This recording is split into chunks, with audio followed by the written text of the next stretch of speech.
Local Edition, Brad Pomerance here in Sacramento, joined by Freddie Rodriguez, member of the California State Assembly, as well as an emergency medical technician, EMT. And I want to thank you, metaphorically speaking, over the weekend. I had to use the services of an EMT. It wound up that I contracted the norovirus. I didn't know that until today, but your colleagues were incredibly kind. In an uncomfortable situation, and so I salute you.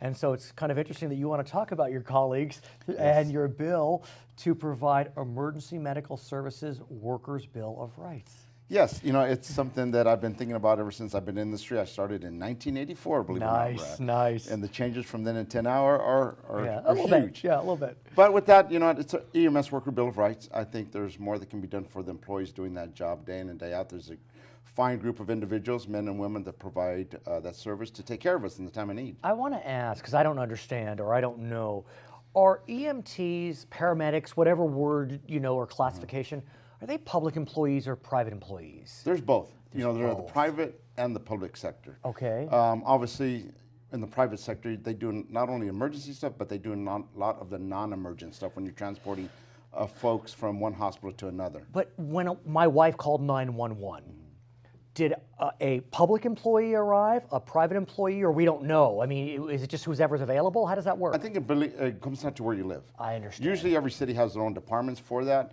but some areas don't. And then when they don't, they contract with the privates to do their service. And that's the point of your bill. Yeah, for privates. Because public employees have certain protections that are, I guess, indisputable, whereas private sector employees that are EMTs may not. Explain that distinction, sir. Well, because it's a private versus public, private entities work a lot different, right? Because in a sense, it's a business, right? It's an ambulance industry, it's a business. And some of the workers, I should say, opportunities they have are a lot different, right? Okay. So I'm looking at just strengthening up the language and making that these companies provide better service protections for the employees that are working. And let's dig deep, because there is an issue. We know it's not just EMTs and paramedics, it's doctors and nurses. The shifts that you're required to work are insane. 12 hours, 24 hours, it can be exhausting. And there's a question about whether these folks get breaks. You know, God bless you, you're working real hard and under tremendous stress. I guess if you're a public employee, there's no question that you're going to get a break because that's the law. But with private sector employees, at least in the EM or emergency space, it's not as clear? It's different. So you got to know that it's a totally different classification working for private versus public.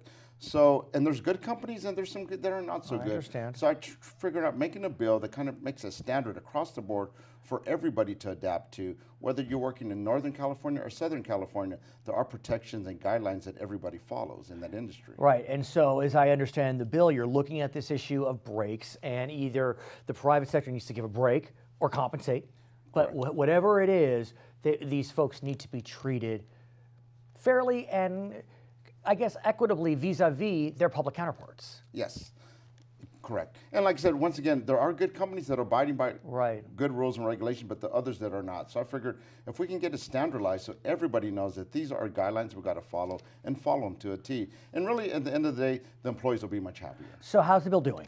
So far, so good. It just got introduced last week. Right. I've already been speaking to a lot of folks this week. So, you know, we're going to be able to give and take and work with one folks. could argue you do have a certain credibility since you work as an you still work as an EMT. Yes, correct, I do. And so, are you on the public side, the private side? It depends. Private. It would make sense given that you can only work a few days, or what is it, 8 days a year? Yeah. And really, I just use my real life work experience with the folks. That's why I'm coming up with this bill.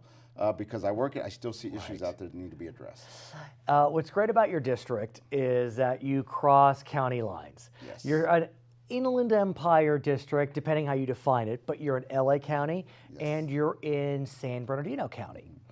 You know that the voters of LA County were very generous in November, and they passed Measure M, a transportation sales tax, very generous by 70% of the vote. And that is allowing for more public transportation projects, including the extension of the Gold Line, which takes us through this, downtown San Gabriel Valley, which kind of morphs into the Inland Empire. And that begs the question, How far do we get into the Inland Empire? And that's where it goes. You know, obviously, Right. it's the goal line, and it covers going through the foothill cities. Right. Right now, it's already in Azusa. Right, stops, I In think it Azusa. stops at In Azusa, is that right? In Azusa. So right now, with the Measure M, the funding's going to have, we'll get it in from Azusa into Claremont. So I just introduced a bill trying to get it from Claremont into Montclair, which starts across that county borderline. And let's really talk about that because it's a little inside baseball, but I think it's very important for our viewers to understand. It was the voters of LA County that passed the bill. And so as much as LA County may want to help San Bernardino County, they can't build into Montclair, the first city in San Bernardino County. And so, yikes, how does this work? And that's why I came with my Right. bill and my language that if we can get some funding, I'm looking for $30 million of the budget Okay. to help with San Bernardino to provide that rest of funding from Claremont into Montclair. Ultimately, the goal is to get it to the Ontario. And that's where I want to dig deep because, imagine if we had that line go all the way to Ontario Airport. We already got local control. I know that was a huge issue for you and the whole Inland Empire gang. I remember the big festivities when local control was handed over by LA World Airports. But that could be transformative for Ontario Airport. We're already seeing a transformation.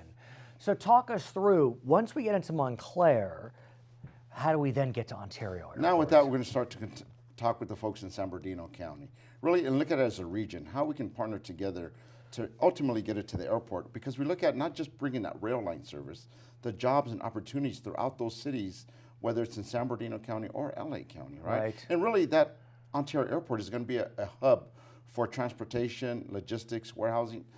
It's numerous out there, right? So why can't we have another alternative way of transportation, of getting folks from the airport to LA? Right now, you only have the Metrolink. Right. And that has two lines, San Bernardino and Riverside, but now we're looking at bringing the Gold Line, another extension of transportation opportunities to help alleviate the congestion in that area and really give people the opportunity for another way of transportation. What I'm wondering is, does San Bernardino County need to look within and pass their version of Measure M? I think you do have a self-help tax already in San Bernardino County, but Measure M was an extension of Measure R, I think it was. And so is that one way to look at funding? I know that you're not in the county, I mean, you're in state government, but as a leader. And those are options, right? I think all options will be looking at the table. That could be something, but that could be something else that they may be looking at as well in San Bernardino. I also want to ask about the federal government. We can say a lot of things about the new administration, but one thing we can say for sure is that the new president has been very clear, both as a candidate and as the president, that he wants to spend federal dollars on infrastructure. Well, you know, San Bernardino's ready, or is it? I mean, what can California do in Sacramento? What can San Bernardino do as a county to line up to get those federal dollars? That would be great to get those, to get us to Ontario. Yeah, it'd be great. I mean, a lot of it starts with communicating, working together with everybody at state, federal, and local levels to see how we can come together, come up with an effective plan to ultimately get that rail line into the airport. The airport. But the question becomes, you know, California's relations with the new administration, not so good. I think it's a good one way to say it.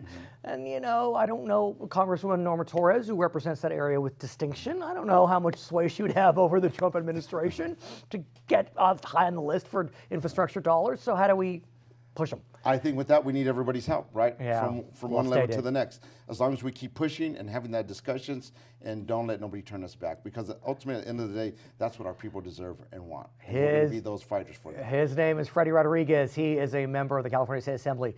He's an EMT. His colleagues helped me this weekend. I feel much better. We're in Sacramento. I'm Brad Pomerance, Local Edition.